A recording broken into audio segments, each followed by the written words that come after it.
आज के इस वीडियो में हम लोग रैशनल एक्सप्रेशंस को सिंप्लीफाई करने की कुछ प्रॉब्लम्स देखने वाले हैं, बल्कि कई सारी प्रॉब्लम्स देखेंगे और ये पार्ट 1 है जिसमें हम लोग कई सारी रैशनल एक्सप्रेशंस को सिंप्लीफाई करेंगे ताकि इससे हमारी प्रैक्टिस हो। तो रैशनल एक्सप्रेशंस के बारे में हमने पिछली वीडियो में भी बात की थी कि ये वो एक्सप्रेशंस होती हैं जिनके अंदर आपके पास न्यूमिनेटर और डिनोमिनेटर दोनों में हमारे पास पॉलिनोमियल्स होते हैं। अगर आपने उस वीडियो को नहीं देखा तो इससे पहले उस वीडियो को देख लें। तो आज के इस वीडियो में हम लोग कुछ रैशनल एक्सप्रेशंस लेंगे जो कि अपनी लोएस्ट फॉर्म में नहीं होंगे, उनको एक किस्म का सिंप्लीफाई करेंगे। तो जैसे हमने पहले पढ़ा होगा कि अगर आपके पास कोई बिगर रैशनल एक्सप्रेशन, कोई बिगर फ्रैक्शन है, मसलन 12 डिवाइडेड बाय 4, तो आप इसको सिंप्लीफाई करके लिख सकते हैं इसकी लोएस्ट फॉर्म में 1 3, यानी कि सिंपली 3। यहाँ आपके पास कोई और फ्रैक्शन है, रैशनल एक्सप्रेशन नहीं, कोई और फ्रैक्शन है, मसलन 3 डिवाइडेड बाय 6, तो आप लोग इसको 1 2, इसको आप लोग लोएस्ट फॉर्म में लिख सकते हैं 1/2। तो ये दोनों सेम चीज़ें हैं। हम भी आज के इस वीडियो में कुछ ऐसा ही करने वाले हैं। तो चलिए शुरू करते हैं। मैं आपको दिखाता हूँ मैं क्या कहना चाह रहा हूँ। तो यहाँ पर जो सबसे पहली रैशनल एक्सप्रेशन है मेरे पास, वो है 15a x cube y squared divided by 25a squared x y power 6। चलिए देखते हैं हम लोग इसको किस तरह से भी सिंप्लीफाई करके और इसको जो है थोड़ी लोएस्ट फॉर्म में लिख सकते हैं। तो अगर हम लोग यहाँ देखें तो ऊपर अब हम लोगों ने पहले हमने जिस तरह किया था, इधर हम लोग क्या कर रहे थे, कि हमारे पास यहाँ पर एक कॉमन फैक्टर था 3। इसको हम लोग 6 को 3 मल्टीप्लाई बाय 2 लिख सकते थे और हमने 3 3 कट करके यहाँ 2 लिख दिया। हमें यहाँ पर कॉमन फैक्टर्स ढूंढने हैं, तो हमें इनको थोड़ा सा तोड़ना होगा फैक्टर्स में, ताकि हम लोग इनको आसानी से समझ सकें। तो एक किस्म का मैंने फैक्टराइज करना है। तो अगर हम लोग ऊपर देखें तो हम इसको किस तरह मज़ीद तोड़ सकते हैं।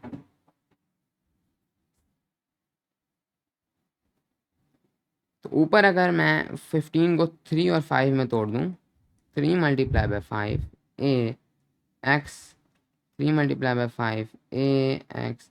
तो मैं यहाँ पर क्रॉस डालता हूँ ताकि ये जो है हमारे पास, बल्कि डॉट डालता हूँ ताकि एक्स से ये कंफ्यूज ना हो। 3 multiply by 5 a x cube y square divided by, अब मैं 5, मेरे पास 5 मुझे कॉमन फैक्टर नज़र आ रहा है ताकि मैं उसको जल्दी से कट कर दूँ। तो मैं 5.5 लिख रहा हूँ क्योंकि 25 5 मल्टीप्लाइड बाय 5 के इक्वल होता है। यहाँ पर मेरे पास ए स्क्वेयर्ड है, तो क्यों ना मैं इसको a.a लिख दूँ ताकि a भी कट हो जाए और सिंप्लीफाई हो जाए। और अच्छा, ऊपर मेरे पास एक्स क्यूब था और वाई स्क्वायर था, तो इधर भी मुझे इसको लिखना चाहिए था। फिर मुझे इसको लिखना चाहिए x multiplied by x multiplied by x. और जब आपको इनकी प्रैक्टिस हो जाएगी, आपको इस तरह इनको डायरेक्ट तोड़ने की कोई ज़रूरत नहीं पड़ेगी। लेकिन ये हमें यकीन है कि हमको सबको समझ आ रहा है, इसलिए हम लोग इसको तोड़ तोड़ के शुरू में करेंगे। तो एक्स डॉट एक्स यानी कि एक्स क्यूब डॉट वाई यानी कि y squared a dot x, x एक ही बार है, डॉट वाई और 2 बार वाई लिखने के बाद मैं वाई 4 लिख रहा हूँ। तो ये मिल के वाई 6 होगा। इसको मैं इसलिए नहीं तोड़ा आगे क्योंकि जगह कम है और ऊपर मेरे पास वाई वाई वैसे ही कट जाना है, तो लिखने का कोई फ़ायदा नहीं। यहाँ पर अब मैं इनको कट कर सकता हूँ, 5 5 कट। यहाँ पर मेरे पास ए कट, एक्स कट, वाई। तो अब देखते हैं कि हमारे पास ये सब कुछ सिंप्लीफाई होकर क्या आया है। तो ये सिंप्लीफाई होकर हमारे पास बनेगा 3 एक्स स्क्वेयर्ड, अब आप इसको एक्स स्क्वेयर्ड लिख दें, डिवाइडेड बाय 5 5 ए और वाई 4। तो इसको आपने अपनी पहली रैशनल एक्सप्रेशन को सिंप्लीफाई कर दिया है। चलें दूसरी रैशनल एक्सप्रेशन की तरफ चलते हैं। हम थोड़ी सी अब जो है कॉम्प्लिकेटेड करेंगे इसको। तो कहते हैं हमारे पास है 38k² और वेरिएबल कोई भी हो सकता है, p3 m4 p³ और m की पावर 4, और हमारे पास है 57k³ k³ तो इसको कैसे आप लोग जो है सिंप्लीफाई करेंगे। तो यहाँ पर मैं आपकी हौसला अफजाई करूँगा, वीडियो को पॉज करें और देखेंगे आप इसको खुद से कर सकते हैं। चलें इसको देखते हैं। सबसे पहले ऊपर अगर हम लोग देखें तो ऊपर हम लोग इधर कितने हम कॉमन फैक्टर्स निकाल सकते हैं। सबसे पहले तो हम लोग के का हम देख सकते हैं यहाँ पर के स्क्वायर्ड है, यहाँ पर के क्यूब है, तो हम के का कुछ कर सकते हैं, पी का भी हमें नज़र आ रहा है और एम का भी नज़र आ रहा है। 38 और 57 के बारे में आपका क्या ख्याल है? तो अगर मैं यहाँ पर इसको देखूँ, तो सबसे अच्छा, अब हम लोग इनको इस तरह तोड़ेंगे नहीं। अब ये वेरिएबल्स को आपको इतनी प्रैक्टिस होनी चाहिए कि के स्क्वायर्ड है, के क्यूब है, तो नीचे खाली के आएगा। एक किस्म का ये 2 - 3 होगा, -1, और वो नीचे जाकर +1। तो एक किस्म का नीचे के आएगा, यानी कि ऊपर से K2 कटेगा और यहाँ पर से K.K2 कटेगा, तो खाली के रह जाएगा। तो अब आपको प्रैक्टिस होनी चाहिए, बार बार तोड़ने की कोई ज़रूरत नहीं है। सबसे पहले आपके पास यहाँ पर होना चाहिए, इस 38 को मैं तोड़ के लिख सकता हूँ। और अब इस 38 को भी वैसे आपको तोड़ने की ज़रूरत नहीं है, लेकिन चलें इस पर तोड़ के लिख लेते हैं। अगर मैं देखूँ तो इन दोनों को मैं किस तरह जो है वो कॉमनली लिख सकता हूँ। अगर मैं 57 को देखूँ तो ये 3 पर डिविजिबल है, क्योंकि इनको ऐड करके 12 आ रहा है, तो ये 3 पर डिविजिबल है। अगर हम लोग देखें कि 3 को किससे मल्टीप्लाई करें तो 57 आएगा। यहाँ पर हम लोग देखते हैं कि 3 को हम लोग किससे मल्टीप्लाई करें तो 57 आएगा। तो 3 1 जार 3, 27 और 3 9 जार तो 19। तो 3 × 19 इज 57। ऊपर अगर हम लोग देखें तो हम एक सिमिलर पैटर्न देख सकते हैं। 19 × 2 भी 38 होता है। 19 × 2 भी 38 होता है। 19 × 2 भी 38 होता है। 9 2 ज़ार 18, हाँ 38। तो मैं ऊपर लिख सकता हूँ 2 × 38 के स्क्वायर्ड P3M4 डिवाइडेड बाय 3 × 19। नहीं, तो मैंने क्या किया, ऊपर मैंने लिखना था 2 × 19, क्योंकि मैंने 38 के बराबर बनाना है। के squared P3M4 divided by 3 × 19 K3PM²। अब इसको कट करते हैं, तो 19 कट। यहाँ पर अगर हम लोग इसको टोटल को कट करेंगे तो हमारे पास यहाँ पर सिर्फ के बचेगा, और यहाँ पर हमारे पास ऊपर P² बचेगा, और यहाँ पर हमारे पास नीचे इधर हम लोग इसको कट करेंगे तो इधर हमारे पास M² बचेगा। आप इसको तोड़ के देख सकते हैं अगर आपको ये ज़्यादा अच्छे से समझ नहीं आ रहा। यहाँ पर मैं इसको अब लिख सकता हूँ, मैं यहाँ पर इसको अब लिख सकता हूँ 2 × 2, तो ये है हमारे पास 2 P² M² divided by 3 3K। चलें, इसके बाद अब हम लोग तीसरी रैशनल एक्सप्रेशन पे चलते हैं। यहाँ पर हमारे पास जो तीसरी रैशनल एक्सप्रेशन है, तो इसको मैं ज़रा ऊपर मूव कर देता हूँ, जो हमने रेफर किया है इसको मैं इधर ऊपर मूव कर देता हूँ। चलें, अब हम लोग चलते हैं तीसरी प्रॉब्लम की तरफ। यहाँ पर जो मेरे पास तीसरी रैशनल एक्सप्रेशन है वो है मेरे पास mn और mn power 4 pq divided by m² n³ p4। मैं आपकी फिर से हौसला अफजाई करूँगा कि आप लोग वीडियो को पॉज करें और इसको खुद से ट्राई करें। तो उम्मीद है कि आपने इसको एक ट्राई दिया होगा। तो अगर आपसे ये नहीं हुआ तो इसको देखते हैं। तो पहले की तरह यहाँ पर वेरिएबल्स हमारे पास, तो यहाँ पर तो सिर्फ वेरिएबल्स हैं, तो यहाँ पर ये कटेगा, यहाँ पर ये कट गया, सिर्फ नीचे m रह जाएगा। तोड़ के देख लें अगर आपको इसकी समझ नहीं आती तो।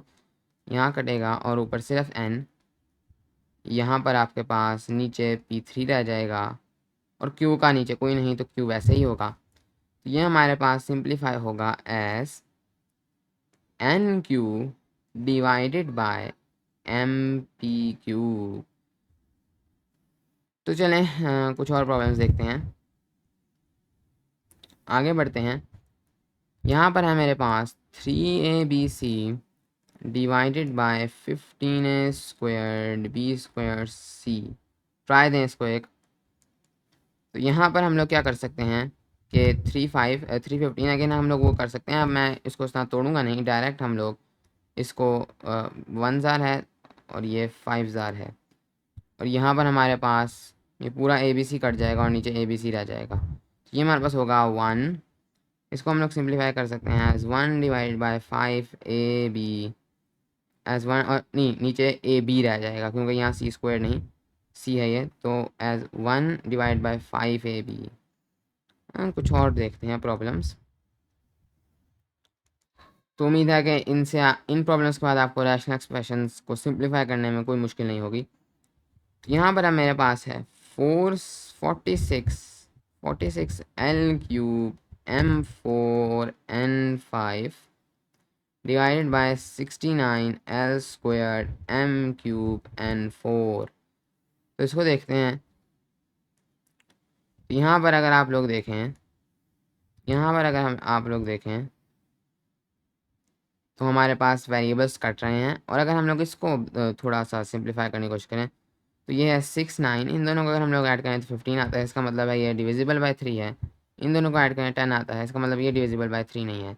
लेकिन हम लोग इसको 2 से डिवाइड कर सकते हैं, और इसको 3 से, ये 3 से डिवाइड हो रहा है, 2 से डिवाइड हो रहा है। तो देखते हैं हमारे पास यहाँ पर कौन सी कॉमन चीज़ आ रही है। तो अगर हम लोग इस सवाल को देखें तो किस नंबर को मैं 2 से मल्टीप्लाई करूँ तो मेरे पास 46 आएगा। तो 23 को मैं 2 से मल्टीप्लाई करूँ तो 46 आएगा। तो मेरे ख्याल में 3 का भी यहाँ पर कोई ना कोई ऐसा रिलेशन ही होगा। 3 को अगर मैं 23 से मल्टीप्लाई करूँ तो ये आता है 66। हाँ, 3 मल्टीप्लाई बाय 23 इज 69, हमें सेम चीज़ मिल गई है। तो अब हम इसको 23 से डिवाइड कर सकते हैं। 23 2 ज़ार, 23 3 ज़ार। यहाँ पर हमारे पास L² और यहाँ पर L रह जाएगा खाली, इधर हमारे पास खाली M रह जाएगा और इधर हमारे पास खाली N रह जाएगा।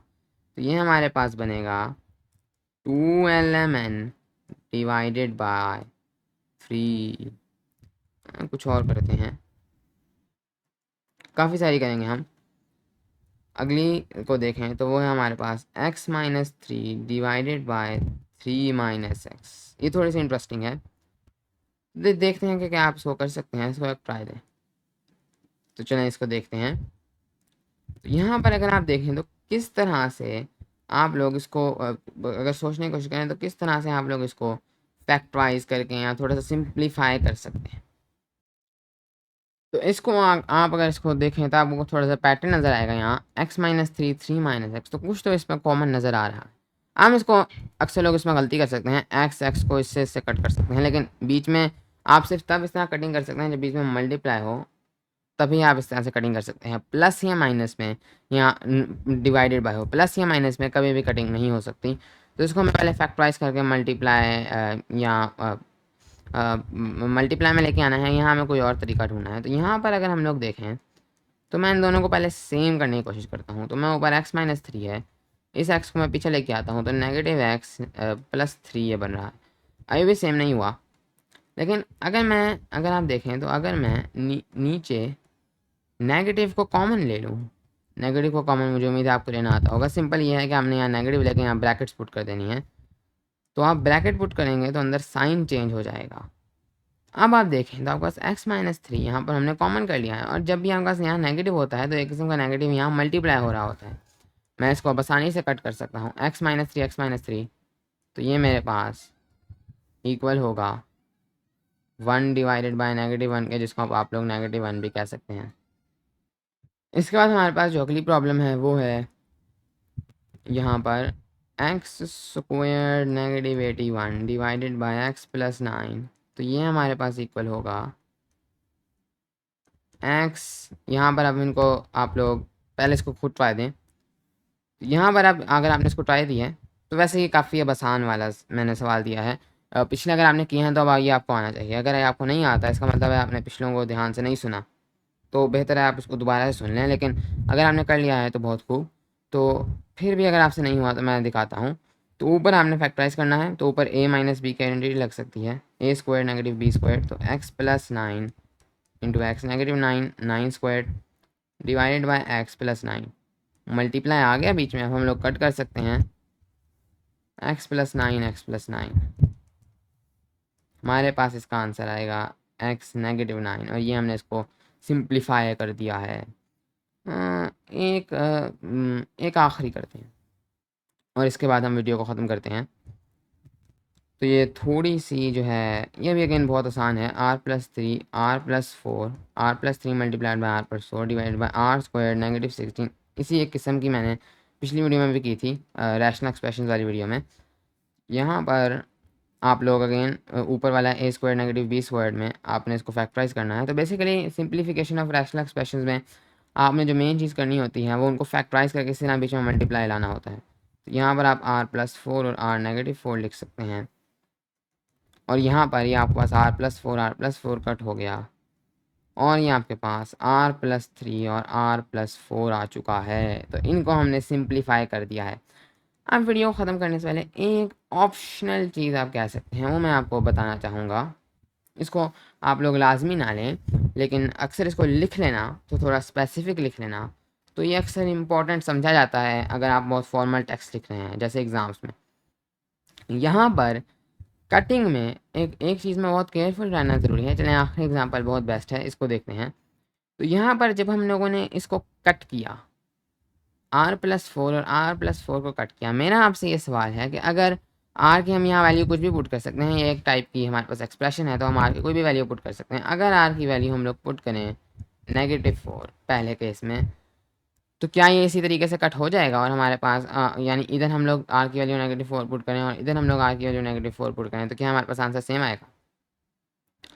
तो अब आंसर तो हमारे पास सेम आएगा, लेकिन अगर आप यहाँ पर एक चीज़ नोटिस करें, -4 + 4, तो क्या ये यहाँ पर ज़ीरो नहीं बन रहा? अगर तो ये नीचे वाली एक्सप्रेशन डिनोमिनेटर, अब 0 multiply by something is 0, denominator ही 0 बन गया, तो ये तो आंसर ही अनडिफाइंड हो जाएगा।